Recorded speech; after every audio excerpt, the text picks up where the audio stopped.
Class 12 के students, आपका एक और धमाकेदार वीडियो में स्वागत है। और जो आपका अर्थशास्त्र का पेपर आज होने वाला है 12 सितंबर को, आपका 12 बजे से आपका एक तो लाइक और शेयर ठोक दीजिए, महाकाल का लाइक और शेयर ठोक दीजिए।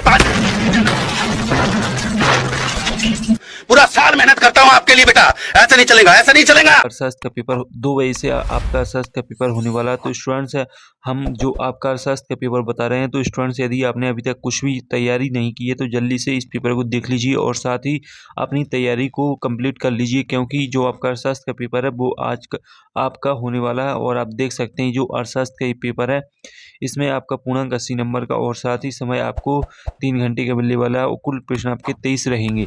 तो स्टूडेंट्स, पहले तो वीडियो को लाइक कर दीजिए और साथ ही चैनल को सब्सक्राइब कर लीजिए, क्योंकि जो आपका अर्थशास्त्र का पेपर है, हम आपको पूरा अर्थशास्त्र का पेपर बताने वाले हैं और साथ ही इसका सॉल्यूशन और साथ ही पीडीएफ संपूर्ण हर चीज़ देने वाले हैं आपको। तो स्टूडेंट्स, चलो देख लेते हैं क्वेश्चन।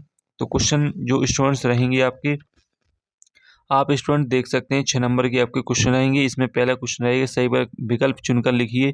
किसने कहा अर्थशास्त्र धन का विज्ञान है? तो आपको 4 विकल्प देखने को मिलेंगे।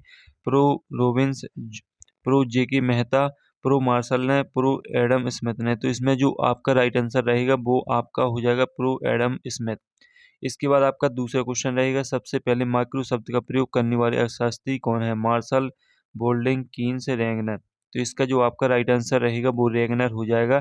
इसके बाद आता है आपका तीसरा क्वेश्चन, संसाधनों के पूर्ण उपयोग वाला बिंदु उत्पादन में संभावना वक्र की किस ओर पाया जाता है? बाईं ओर, दाईं ओर, अंदर की ओर, ऊपर की ओर। तो इसमें जो आपका राइट आंसर रहेगा अंदर की ओर आपका राइट आंसर हो जाएगा। इसके बाद बजट रेखा को कितने अधिनी अधिमान वक्र स्पर्श करते हुए हो सकते हैं? 1, 2, अनेक, तटस्थ, मानचित्र के आधार पर निर्भर करता है। तो इसमें आपका हो जाएगा 2। तो स्टूडेंट 2 आपका राइट आंसर रहेगा। इसके बाद है आपका पाँचवा, उत्पादन के साधन होते हैं 2, 3, 4, 5। तो इसमें आपका 3 हो जाएगा। इसके बाद है आपका छठवां, स्थायी पूंजी के उपयोग को क्या कहते हैं? पूंजी निर्माण, मूल्यह्रास, निवेश, इनमें से कोई नहीं। तो इसका जो राइट आंसर इनमें से कोई नहीं होगा।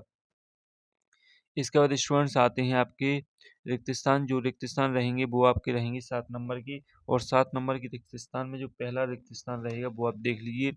कृषि को डॉट डॉट क्षेत्र में शामिल किया जाता है। तो इसका जो राइट आंसर है वो आप देख लीजिए। प्राथमिक क्षेत्र में कृषि को सम्मिलित किया जाता है। इसके बाद है चीनी उत्पाद अर्थशास्त्र के डॉट डॉट क्षेत्र में सम्मिलित होता है। तो इसका जो राइट आंसर है वो हम आपको बता देते हैं। सकल घरेलू आपका दूसरे का राइट आंसर रहेगा। इसके बाद है तीसरा, आय चक्रों का सिद्धांत डॉट डॉट अर्थशास्त्र के क्षेत्र में पाया जाता है। तो इसमें आय और रोजगार हो जाएगा।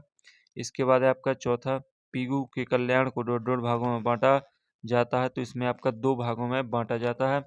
और इसके बाद आपका अगला क्वेश्चन रहेगा पाँचवा, डॉट डॉट आय देश के आर्थिक विकास का सूचक होता है। तो इसमें आपका जो राइट आंसर है आर्थिक विकास का सूचक होता है। इसके बाद छठवां, भुगतान संतुलन में व्यापार की दर और डॉट डॉट दोनों मदों को शामिल किया जाता है। तो इसमें आपका हो जाएगा व्यापार संतुलन। और संसद में बजट द्वारा प्रस्तुत किया जाता है। किसके द्वारा प्रस्तुत किया जाता है? बजट वित्त मंत्री के द्वारा बजट प्रस्तुत किया जाता है। इसके बाद सत्ता सत्ता आते हैं 6 नंबर के हैं। स्थिर लागत को पूरक लागत भी कहते हैं। तो ये आपका रहेगा सत्य, देख लीजिए सत्य रहेगा आपका। इसके बाद है दूसरा, सीमांत उत्पत्ति ह्रास नियम एक सर्वव्यापी नियम है। तो ये भी आपका सत्य है। कुल पूर्ति को शुद्ध राजकीय उत्पाद भी कहते हैं। तो ये भी आपका सत्य रहेगा। और इसके बाद है आपका चौथा, पूर्ति तथा कीमत में विपरीत संबंध होता है। तो इसमें क्या है? ये आपका सत्य है। और जो पांचवा, शीघ्र नष्ट होने वाली वस्तु की बेलोन होती है। तो ये आपका रहेगा असत्य। और इसके बाद छठवां क्वेश्चन, पूर्ण प्रतियोगिता बाजार में फर्म मूल्य प्राप्त करता होती है। तो ये भी आपका सत्य रहेगा। तो इस प्रकार से आपके सत्य सत्य हो जाते हैं। अब आते हैं आपके एक शब्द एक वाक्य जो कि 7 नंबर के हैं। तो कौन सा वक्र उद्यम उन्नतौर होता है? तो इसमें आपका जो राइट आंसर है उस आपको लिख लेना, उदासीनता वक्र होता है। इसके बाद उत्पादन के साधनों की मांग किस प्रकार की जाती है? तो इसका जो राइट आंसर 2 प्रकार से की जाती है। इसके बाद बाजार मूल्य किसके चारों ओर घूमता है? तो बाजार मूल्य उचित मूल्य के चारों ओर घूमता है। और इसके बाद भू राजस्व किसके द्वारा लगाया जाता है? तो भू राजस्व कर किसके द्वारा लगाया? राज्यों के द्वारा लगाया जाता है। इसके बाद राष्ट्रीय आय की गणना वर्ष में कितनी बार की जाती है, तो राष्ट्रीय आय की गणना वर्ष में 2 बार की जाती है। देख लीजिए आप स्पष्ट तरीके से आंसर हम आपको बताते जा रहे हैं। एटीएम का पूर्ण नाम, तो एटीएम का जो पूर्ण नाम है वो है ऑटोमेटेड टेलर मशीन। और इसके बाद आपका अगला क्वेश्चन रहेगा, बजट से आप क्या समझते हैं, तो बजट से आप क्या समझते हैं, तो देख लीजिए आप आने वाले साल के लिए कमाई और खर्च की योजना को बजट कहते हैं। और इसके बाद आती है आपकी सही जोड़ी, तो सही जोड़ी आप देख लीजिए 6 नंबर की है मार्शल। तो मार्शल का आपका हो जाएगा स्टूडेंट्स, इस मार्शल का रहेगा आपका मांग और पूर्ति, जो आपकी लास्ट सही जोड़ी रहेगी। इसके बाद है आपका सेवा कर, सेवा कर का जो रहेगा निर्यात वस्तुओं की मांग, दूध, तो दूध का हो जाए उपयुक्त विश्लेषण। और बेलोचदार, तो बेलोचदार का जो राइट आंसर रहेगा वो आप देख लीजिए, एक दूसरों को नहीं काटते हैं। और इसके बाद है आपका तटस्थता, तो तटस्थता इसका हो जाएगा आपका 5वां स्थानीय बाजार। और इसके बाद जो आएगा आपका असंतुलित बजट, तो इसका जो राइट आंसर रहेगा 6वें का जो आपका राइट आंसर है वो रहेगा सन 1994 से 95 तक। तो इस प्रकार से आपकी सही जोड़ी भी कंप्लीट हो जाती हैं।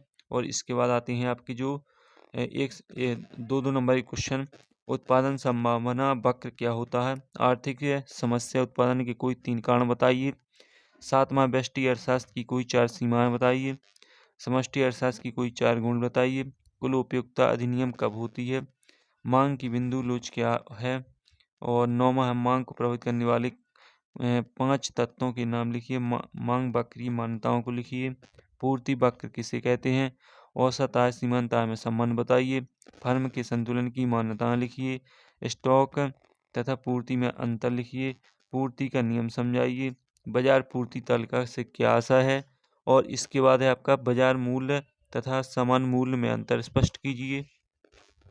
इस तरीके से आपके क्वेश्चन रहेंगे। और साथ ही बाजार मूल्य की विशेषताएं, बाजार संतुलन की व्याख्या कीजिए, क्या होगा यदि बाजार में प्रचलित मूल्य है, आर्थिक इकाई क्या है, पूंजीगत वस्तुओं से क्या तात्पर्य है, पूर्ति को प्रभावित करने वाले कारक लिखिए, भारत में राष्ट्रीय आय को बढ़ाने के लिए 4 सुझाव दीजिए, भारत में राष्ट्रीय आय को बढ़ाने के 4 सुझाव, राष्ट्रीय आय का महत्व, व्यावसायिक बैंक के कार्यों का वर्णन, और व्यापारिक बैंकों के 2 लाभ 2 दोष, 19वां समग्र मांग तथा समग्र पूर्ति में अंतर।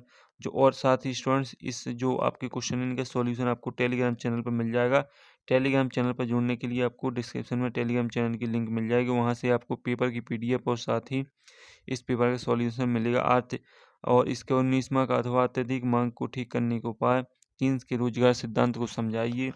और साथ ही इसके बाद कर क्या है, बजट घाटा क्या है, तो ये आपके 4-4 नंबर के क्वेश्चन रहेंगे। और साथ ही इसके बाद जो आपका अगला क्वेश्चन रहेगा, शून्य प्राथमिकता घाटा क्या है, ऋण जाल से क्या आशा है, प्रत्यक्ष कर को समझाइए, बजट के उद्देश्यों को लिखिए, बजट का अर्थ, इनकी 3 विशेषताएं लिखिए। तो इस प्रकार से स्टूडेंट्स आपका पूरा पेपर कंप्लीट हो जाता है। सॉल्यूशन आपको टेलीग्राम चैनल पर मिल जाएगा। और साथ ही जो स्टूडेंट चैनल पर नया है वो चैनल को सब्सक्राइब जरूर कर लीजिए। तो अगले वीडियो में फिर मिलते हैं, तब तक के लिए जय हिंद।